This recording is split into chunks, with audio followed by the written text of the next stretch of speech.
Hey everyone, welcome back to Road Reg. I just want to wish you guys a happy new year, and to kick the new year off, we're doing something special today. You might remember Lewis from the 330i video. Well, he hasn't got the 330i, he's upgraded, he wanted something a little bit more special. The 330i was a great car, but it was very sensible. It wasn't like an M Performance car or anything, it was just a 330i. As much as he loved that, he's gone for something a little bit more spicy, and he's going to let me have a drive. And I'm quite excited about this because this is going to be my, second experience in an Audi RS car. I have driven an Audi RS before, but it was about 4 years ago, and it was only very, very briefly. It was a B7 RS4. So, Lewis, there he is. Hey. Talk to me about this beautiful machine. So this is my 2013 Audi RS4. It's the B8.5. This is a 4.2 litre V8, naturally aspirated. I've had a lot of turbocharged cars recently, so this is very, very interesting. This is very similar, well, I say similar in terms of driving to the R32 I had all those years ago, my Mark V. For me, this car is all about the V8. I've always wanted to own a V8. I thought to myself I'd never run one as a daily, and here we are, we have a daily. Family man, got a Labrador, so I need an estate car, and this was the one that ticked all those boxes. And this is my first ever Audi RS car, and I've done about 1,000 miles in it so far. And once you get over the initial paranoia of waiting for things to fail, which we'll talk about later, it's actually a really enjoyable car, and I'm not missing the BMW at the moment. Have it compare to the 330i, considering obviously that isn't a M car, it's just a normal series car? What have you noticed? Is there things you miss about the BMW? Yeah, so I've gone from a 2019 car, so I did G21 330i, which Reg has done the video. The link will be in the description, or up here, trying to do the YouTube thing. So I've gone from 2019 to 2013, so the technology is massive. The interior quality, there's a massive backward step in both of those. But in terms of drivability, I've gone from a 2 litre turbocharged engine with 260 brake horsepower to a 4.2 V8 with 440 something brake horsepower. So ignoring all the technology that I've lost and the interior quality, the performance this gives much better. And actually, when I start this, it feels special. Like, I look forward to just starting the car up, even though I know it's costing me loads of money and fuel. It's really nice just to start it up, hear the V8 rumble, and just cruising around. You're just hearing it rumble, and it's more of an occasion, isn't it? Oh, for sure. Yeah. And when you're on it, or when you're enjoying some nice country roads, this is much more interesting to drive than the 330i. Yeah. I've never had a proper M car, so I can't comment on that. Have driven an M3 around the glorious circuit here, and they are pretty cool, but I don't know enough about an M car to be able to compare the two. And I think that if BMW did an M3 estate car, I'd probably have looked at buying one of them. Yeah, but you needed an estate really for the family and the dog. So yeah, I believe this is the only estate that has a naturally aspirated high revving V8 in it. What, from Audi? I don't know of any other estate that has an engine like that. I'm talking about other makes. Oh yeah. Is there another one that has this kind of engine? No, I'm not sure there is. No. I think the Mercedes, the C63s, are turbocharged. No, but the old ones aren't, are they? The old ones aren't they? So that's probably the only other one that has a naturally aspirated V8, the C63 AMG estate. But that car's rear-wheel drive, isn't it? Yeah, I looked for C63 AMGs. There's not many of them about. There's quite a few of these. These seem to pop up. But if you're going to look for one, make sure you get one where it's had all the differentials serviced and all the gearbox oils changed and stuff at the regular intervals. If you find a car that looks great but it's not had that done, the advice is to generally walk away. Yeah. That's not my advice either. That's from all the research I did on this thing. But this is a high-performance car. It needs to be maintained well. Yeah, so, for sure. Yeah, 100%. Sure. So, Lewis is going to let me drive this wonderful machine. Well, this be funny, guys. A BMW Fanboy, also known as Reg, driving An Audi RS car. Yeah, this is happening, guys. I never thought it would happen, but I'm glad I'm going to be sharing my experience with you. And I will be honest with you, I'm not going to lie to the camera. If I don't like it, I don't like it. Perfect. But he has taken me for a spin in it already because we went down to Tesco's to get some fuel. Yeah. And yeah, I think we should crack on. Yeah. We'll stick the cameras in the car. We'll go for a little cruise. Yeah, sounds good. Let's do it. All right, I'm in Lewis's RS4. Nice. This is a different, different place, isn't it? So, Yeah, very different. Not used to this. The 4 rings. Yeah.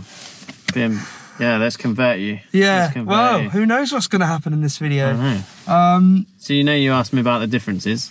The seating position in this feels higher than it does in the 330i, and that seat is as low as it'll go. Yeah, I don't know if you've noticed that. Well, this is seems to be a common thing in the VW group. When I drove a Golf R, one of the things I noticed was I felt like I was sitting on top of the car. Yeah. And yeah, to be fair, this is a little bit better, but yeah, this is the lowest it will go. Yeah, I think so. You can. Oh no, it goes down a little bit. This is not too bad. I'd like it a little bit lower, but this is a nice seating position. Firstly, how do I start the thing? So you press the brake pedal, and then you just push the key in. The key's in, yeah. Push it in. No, push it in a bit more. There we go. There you go. Oh.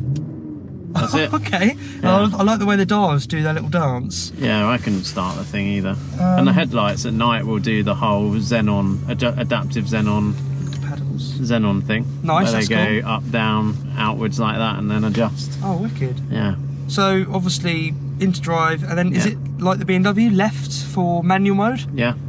So, and then where's the sport button? Drive select, or you can select it through here with the little MMI system. Okay. So I've put you into individual, which I'll show you in here. So the engine and gearbox is in dynamic or sport mode. Suspension control is in auto. Now if we put that in dynamic, we will literally just be rattled to death. I think dynamic suspension on this is probably only good for the track. Yeah. But this will go on track at some point. Now I've left the steering in comfort because I can't get to grips with the dynamic steering, but we'll go through it all with you. Sport differential is in dynamic and the adaptive cruise control is in dynamic, but I don't think you'll be using cruise control today. Okay, right. Let's go. And we're off, everybody. Also, if you want to put it into manual, just use one of the paddles and it will stick it into manual for you. Okay. Whether or not it holds it there is another question without us moving the gear lever. I'll go this way. The steering's nice and light. It is, but if I stuck it into dynamic, you'd notice it really firm up. Yeah. And to me, that's really light, actually. Well, we can firm it up. Yeah, we can play around with that, can't we? You're clear left. Yeah. Let me firm it. I'll make it. So there's dynamic steering. Oh, that's nice actually. That's nice. I like that. But what you'll find with it is as you turn in, you'll want to put more lock in, and the car won't want you to do that. It'll be trying to sort it out for you. Right. It's difficult to explain. This is a good place to start actually, Lewis. So just adjust that mirror slightly. Yeah, sure. So this is going to be, I'm going to launch it through the tunnel. I'm not going to go absolutely mental, but let's go for it. Nice.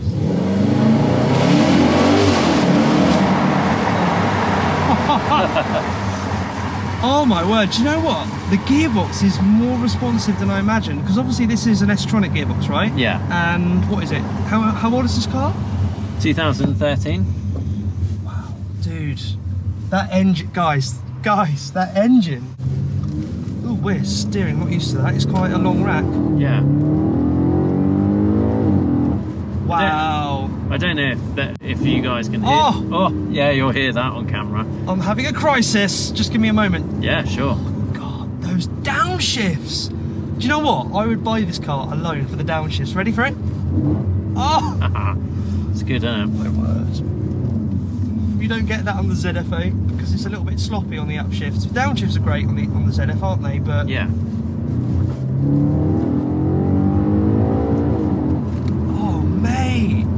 It's so responsive.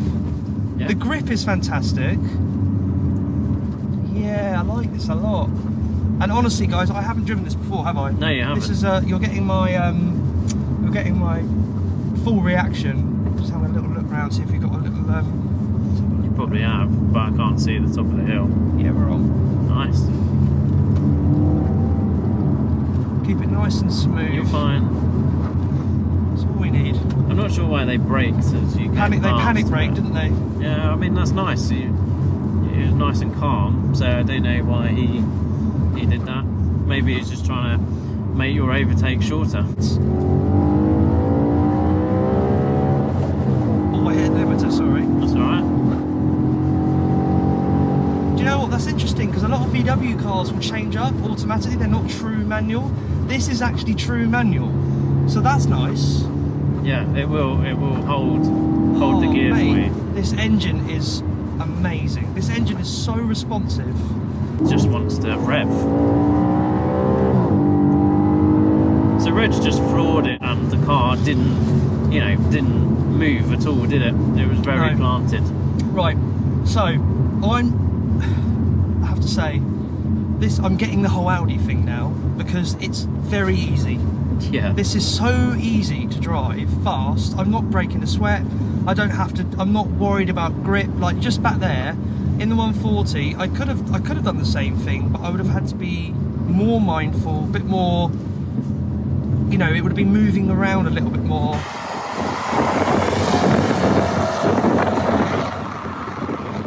This just goes, doesn't it, Lewis? It goes and it does it. It just laps it up.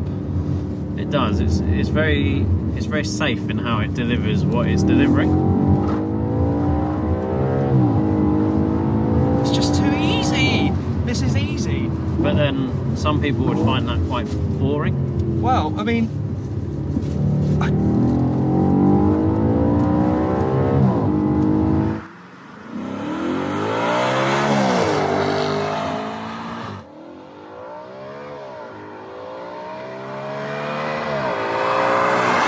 masks its speed much better than the 140 because you don't move around so much, do you? No, although I do find the ride, I find the ride in this very comfortable.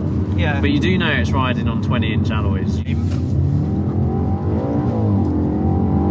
Got a little bit of wheel spin there.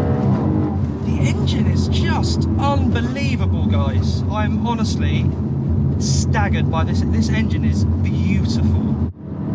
I can't believe how responsive. I thought this gearbox was going to be a bit more sluggish. Yeah. This is actually. It feels like a DCT. Is it dual clutch? Yeah. It's well, that would explain it. Yeah. Is it DC? Yeah, I think it is dual clutch. Well, yeah, they call it S-tronic, don't they? I think. I don't know much about Audi stuff. It's DSG basically. It's the dual shift gearbox. So yeah, it is dual clutch because some of the failures are the clutch packs. Brakes feel good. Yeah, they do. Now this is, I think these are OEM pads. They say Brembo on them. Now I'm hoping they're not some cheap Euro car park Brembo. I'm pretty sure the Audi OEM pad is a Brembo pad. No, so far impressions are really good. The party piece is that beautiful V8. Honestly, that is a masterpiece of an engine. The gearbox, I think that's a good thing to talk about. I think when you're driving it in its sport setting or dynamic setting, it's very, very good. When you're driving it fast, it's very good. When you're in manual, it's very good. And actually, round town, it's okay, but it can be a little bit sluggish when the car's doing some slow stuff.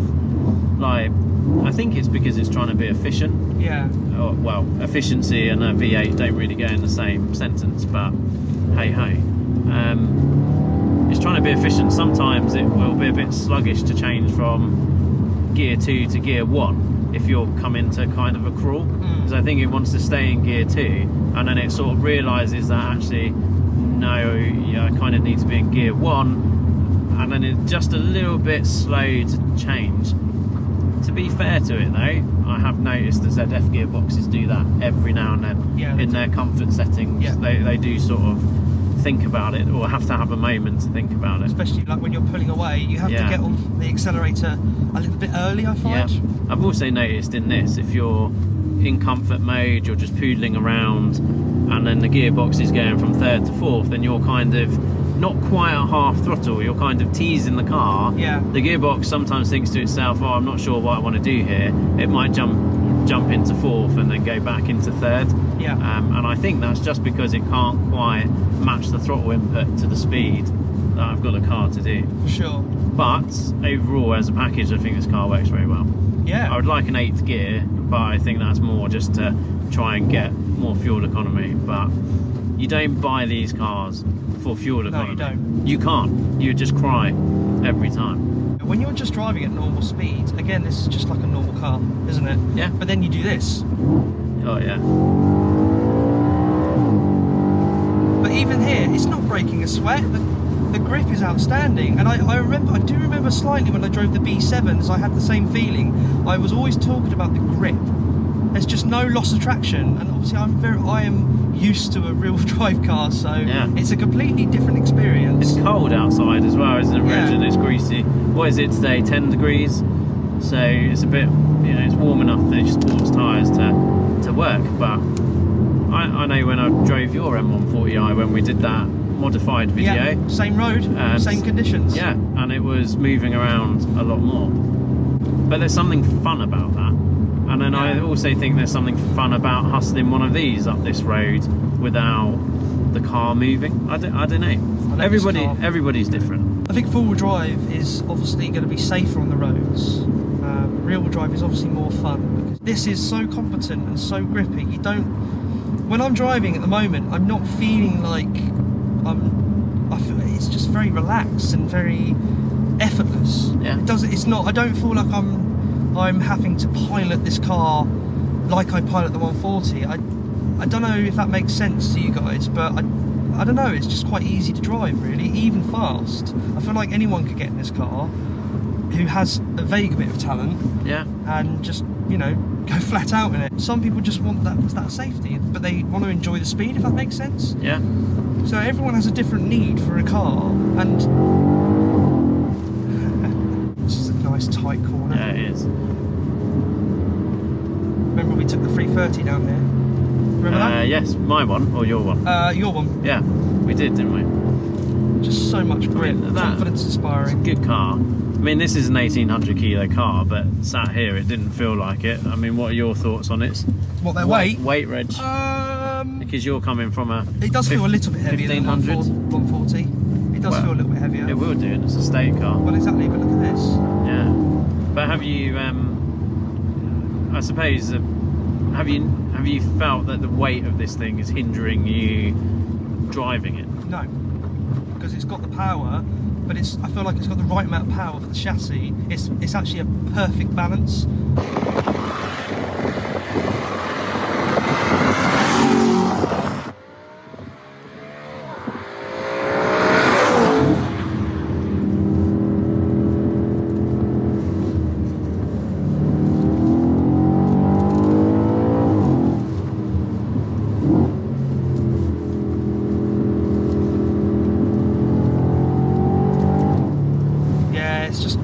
It just goes round, Lewis, doesn't it? Yeah, it does. Just laps it up.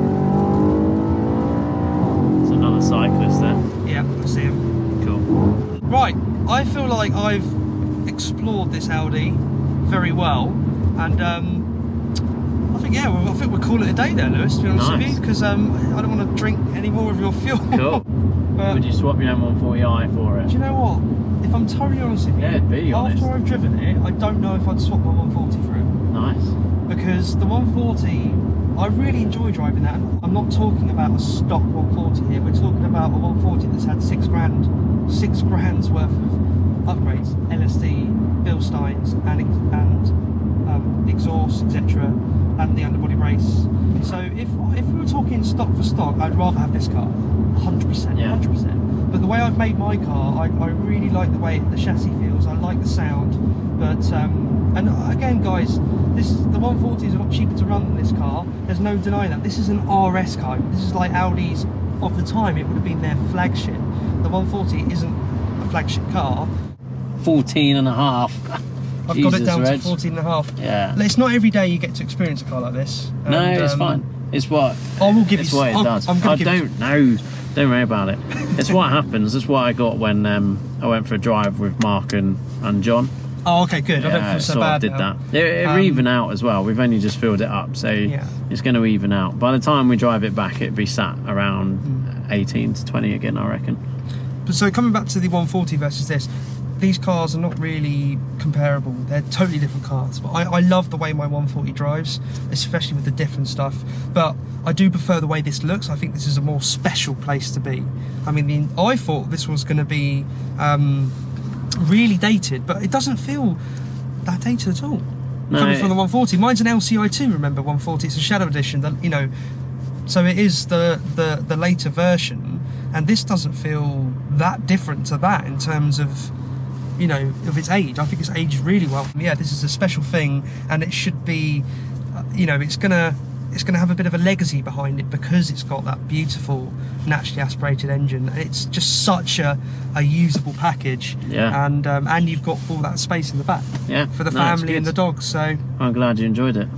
cheers, dude. Cheers, man. And thank you for watching, guys. I hope you enjoyed that. Please subscribe to the channel, leave us a like and a comment, and yeah, Happy New Year. Cheers, guys. Happy New Year.